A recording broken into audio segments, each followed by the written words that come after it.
Ассалаумағалейкум достар, Жайық Нат Гео каналы бүгін тағы да Қазақстанның кең байтақ жерін аралап жүрміз. Тағы да саяхаттамыз. Бүгін тағы да Батыс Қазақстан облысы Шыңғырлау аудандамыз. Торы ат басы, яғни біздің батыстың жерінің ең биік төбесі.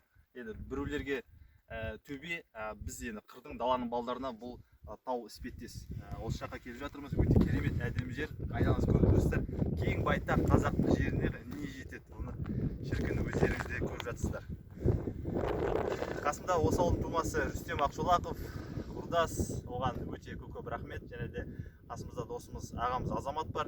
Және де арнайы Ақтөбеден келіп жатқан Аслан деген досымыз. Оған да дұғайдай сәлем. Елім деген ер қымбат, бәрінен де жер қымбат дейді ғой. Ағайын, өз жерімізді, туған жерімізді аялайық, қорғайық. Оны және де ешкімге былай айтқанда бермейік. Оны тек қана гүлдендіруге тырысайық.